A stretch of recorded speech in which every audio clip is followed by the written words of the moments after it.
Existe alguma mímica demonstrada pelo ruminante durante o aleitamento que permite a observação e bons indícios que está havendo um bom fechamento dessa goteira esofágica? Quanto a como saber se a goteira esofágica está fechada ou não, um outro pesquisador fez um experimento onde foram feitos fístulas em vários bezerros, onde por palpação eles conseguiam chegar na altura da goteira esofágica e palpar ver se ela estava fechada ou aberta. E eles viram o seguinte: o bezerro bem estimulado, em geral, ele está com a goteira esofágica fechada. Agora, tem uma mímica, tem toda uma série de movimentos que eles fazem. Então, o bezerro tem que chegar na hora do trato com vontade de comer, ele está ativo, ele olha, ou o balde ou a mamadeira ou a vaca, mas na hora do trato ele está animado para comer, está com vontade de comer. Aquela sequência de movimentos vão estimulando ele, então ele fica todo igual criança na fila do bandejão, né? Olhando o que está servindo ali na frente para o outro, o que ele vai comer. O cachorro lá do Pavlov começava a salivar, né?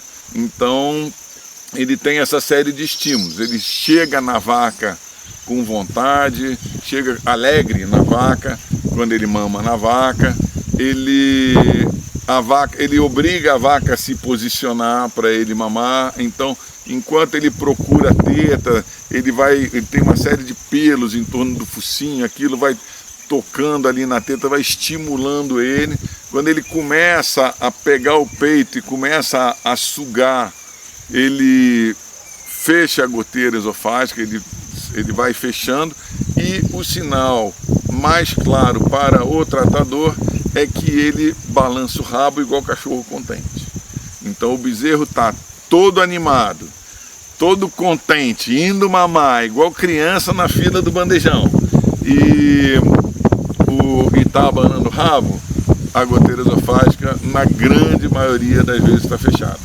Agora, não é porque ele não abana o rabo que a goteira não está fechada.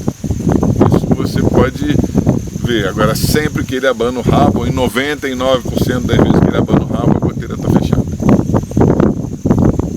E em relação ao não fechamento da goteira esofágica, ou o mau fechamento da goteira esofágica, quais são os sinais clínicos, as evidências que a gente pode observar nesse bezerro que nos levem a essa suspeita em relação ao aleitamento? A goteira esofágica são duas mangueiras que se encontram bico a bico. Quando elas estão mal fechadas, vaza leite. Quando ela não fecha, vaza leite. E esse leite que vaza cai nos pré-estômagos, né? Então, se ele cair em maior quantidade, a tendência é levar para um quadro diarreico. Se ele cair em menor quantidade, a tendência é mudar a qualidade das fezes. Então é muito importante a gente sempre olhar as fezes dos bezerros para saber como que eles estão digerindo o que eles estão comendo, né?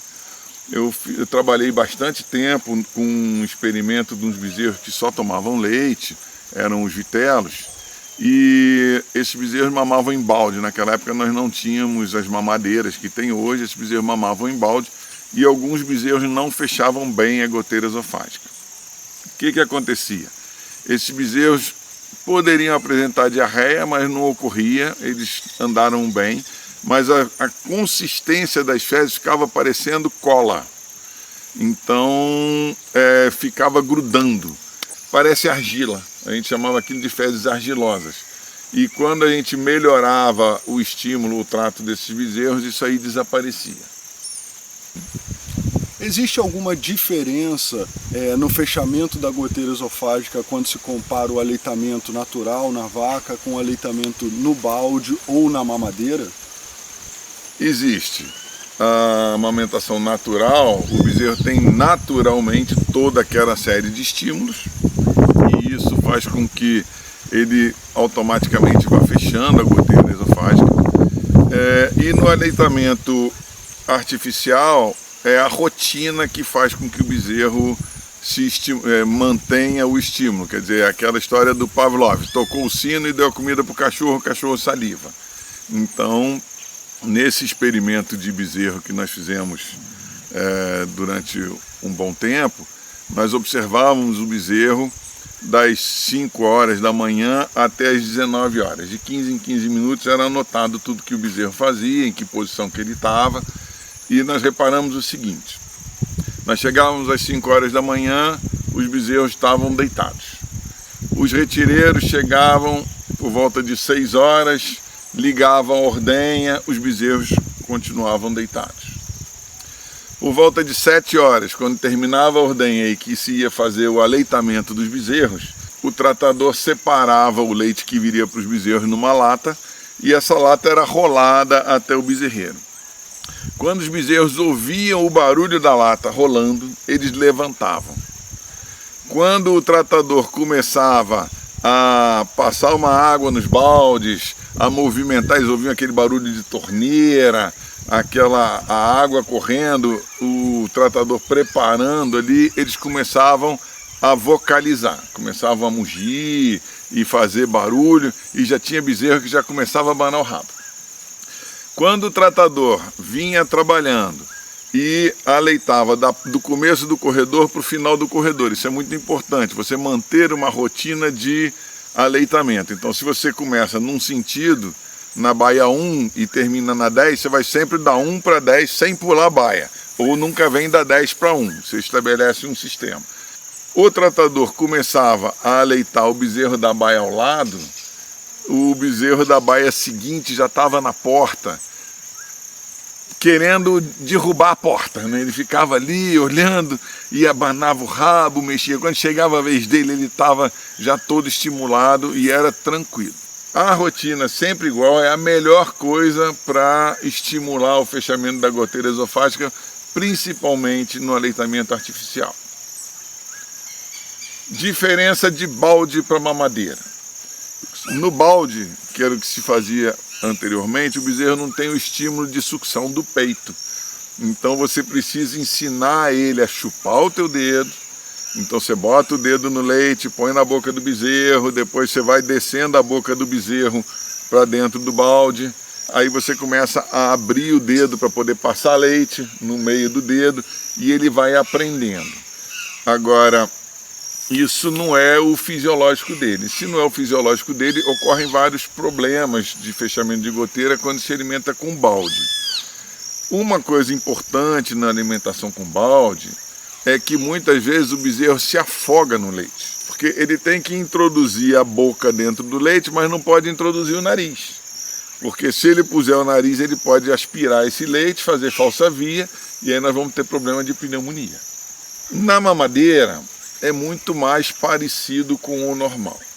Qual a vantagem do balde em relação à mamadeira? O balde é mais fácil de lavar. A mamadeira, se não tiver um tratador muito caprichoso, que limpe bem a mamadeira, vai juntar sujeira ali dentro, vão começar a crescer micro-organismos e nós vamos ter problemas de diarreia também. O que se resolveu ultimamente, né? Fazer um balde que facilita para lavar, com uma mamadeira embaixo. Então tem vários sistemas, inclusive pega o próprio bico dessa mamadeira comum, que é muito barato, faz um furo num balde, põe uma saída de pia lá dentro, prende a mamadeira para o lado de fora e o bezerro mama ali. Mas hoje nós estamos cada vez com rebanhos maiores e o tratamento tem que ser cada vez mais industrial nos bezerros. Então nós não temos muito condição de fazer um tratamento mais individual. Por exemplo, na Nova Zelândia, que é um grande exemplo para a gente, nascem em 60 dias, nascem 200, 300 bezerros numa fazenda. Se o tratador for ficar individualmente tratando todo mundo, precisa de muita gente e eles não têm essas pessoas. Então, na Nova Zelândia, desenvolveram um baldinho próprio, onde você pode trocar o bico. Quando o bezerro é mais novinho, você põe um bico que sai o leite com menos pressão. Quando o bezerro é mais velho um pouco, você põe um bico que o bezerro precisa sugar mais. Esse sistema se chama milk bar, ou seja, você leva o bezerro para o bar E no bar a gente nunca bebe com pressa. A gente fica no bar com calma. Essa é que é a ideia. Então o bezerro demora um tempo para mamar e com isso permitiu fazer os alimentadores coletivos. Na Nova Zelândia eles chegam com um quadriciclo carregado de leite e eles vão abrindo as porteirinhas para os bezerros chegarem no amamentador. E amamenta 20, 30, 50 bezerros ao mesmo tempo com uma pessoa só. Bom, queria agradecer ao Dr. Pedro Afonso pelos esclarecimentos a respeito da fisiologia digestória dos bezerros, quando ainda em aleitamento, e já deixar um convite aqui para os nossos ouvintes sobre o nosso próximo tema, que vai ser sobre o desenvolvimento do rumen, visando aí a desmama precoce desses bezerros. Obrigado a todos e até a próxima.